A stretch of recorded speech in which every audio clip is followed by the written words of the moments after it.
Jagannath food and ফানে আপনাদের সবাইকে স্বাগত। আজকে নিয়ে আসলাম একটা স্পেশাল মুখরোচক আইটেম।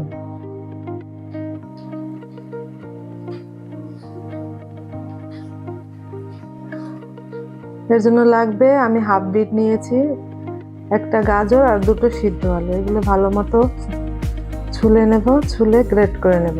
বিট আর গাজরটা গ্রেট করে নেব। আপনারা যেরকম কোয়ান্টিটি বানাবেন সেরকম নিতে পারেন, এভাবে গ্রেট করে নিলেই হবে। ব্যাস, সব গ্রেট করা হয়ে গেছে। এবার আমি প্যান নিলাম, একটা প্যানে 2-1.5 চামচ মতো তেল দিয়ে দিলাম। তেল দিয়ে বাদামটা একটু ভালো মতো ভেজে নেবো, যেন সেন্টটা আসে বাদাম, এরকম ভাবে ভেজে নিতে হবে।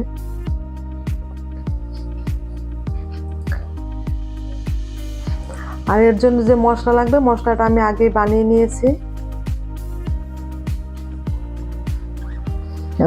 তেলের মধ্যে জিরে দিয়ে দিলাম, একটু কাঁচা লঙ্কা কুচি, আদা দিয়ে দিলাম, একটু হলুদ দিয়ে দিলাম। এবার কিশমিশ গুলো দিয়ে দেবো, দিয়ে একটু নাড়িয়ে চেড়ে নেবো। কিশমিশ গুলো একটু তেলের মধ্যে দিলে টেস্টি হয় সুন্দর। তারপরে বিট আর গাজর গুলো দিয়ে দেবো, দিয়ে বেশ ভালো মতো নাড়িয়ে চেড়ে নেবো। আর আমি এর জন্য যে মশলা বানিয়েছি, মশলা লাগবে জিরা, ধনিয়া, একটু দুটো শুকনো লঙ্কা, ময়ূরী আর একটু গোলমরিচ। এটা ভালো মতো ভেজে নিয়েছি। যতক্ষণ সুন্দর সেন্ট আসবে ওরকম ভেজে নিতে হবে, তারপরে এটা পরে দিলে হবে। এবার আমি মটরশুঁটিগুলো দিয়ে দেবো, দিয়ে ঢেকে দেবো একটু সিদ্ধ হওয়া পর্যন্ত। এবার সিদ্ধ হয়ে গেছে দেখুন।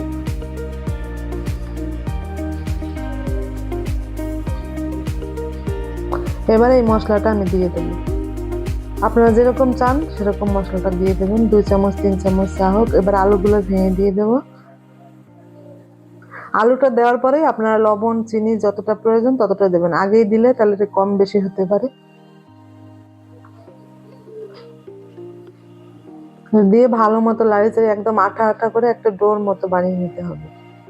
আর এটা দেওয়ার পরে আঁচটা একটু হাই রাখবেন, তাহলে তাড়াতাড়ি। এবার আমি পরিমাণ মতো লবণ আর চিনি দিয়ে দিচ্ছি। এবার বাদাম ভাজাগুলো দিয়ে দিলাম আর ধনিয়া পাতা দিয়ে দেবো একটু বেশি করে, তাহলে সেন্টটা ভালো হবে আর টেস্টটা ভালো লাগবে। আপনারা বাড়িতে অবশ্যই ট্রাই করবেন। দেখুন হয়ে গেছে, ডোটা একটু ঠান্ডা করে নেবেন ভালো মতো। হয়ে গেলে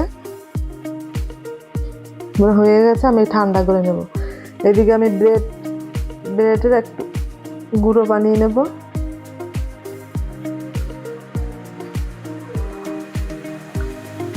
হয়ে গেছে ব্রেডের গুঁড়ো।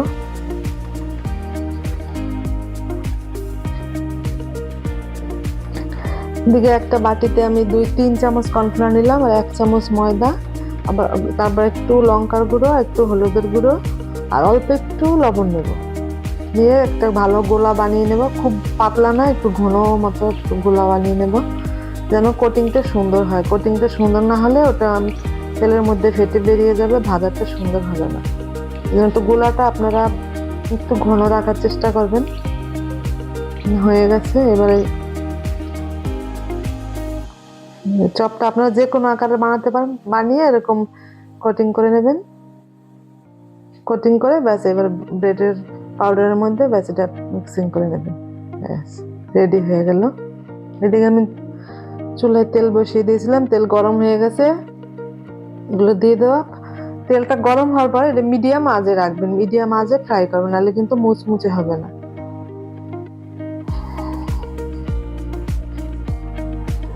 মিডিয়াম আঁচে হলে মানে পকোড়াটা খুব সুন্দর হবে, টেস্টি হবে আর মুচমুচে হবে, খেতে খুব টেস্টি হবে। আর এটা ভাজা যখন হয়ে যাবে গোল্ডেন ব্রাউন করে ভেজে নেবেন। ভেজে নেওয়ার পরে ভাজা যখন হয়ে যাবে একটু ঠান্ডা হলে উপর দিয়ে একটু অল্প একটু বিট নুন ছড়িয়ে দেবেন। আপনারা চাইলে গোলমরিচের গুঁড়োও ছড়িয়ে দিতে পারেন। আপনারা অবশ্যই বাড়িতে ট্রাই করবেন আর কেমন হয়েছে কমেন্ট করে জানাবেন। আপনাদের ভালো লাগলে অবশ্যই অন্য একজনকে শেয়ার করবেন, একটা লাইক করবেন আর সাবস্ক্রাইব করবেন। দেখুন রেডি হয়ে গেছে। এবার আপনারা টমেটোর সস বা যে কোনো সসের সঙ্গে এটা খেতে পারেন, বা খুব টেস্টি। আপনারা এই মেনুটা অবশ্যই একবার ট্রাই করবেন।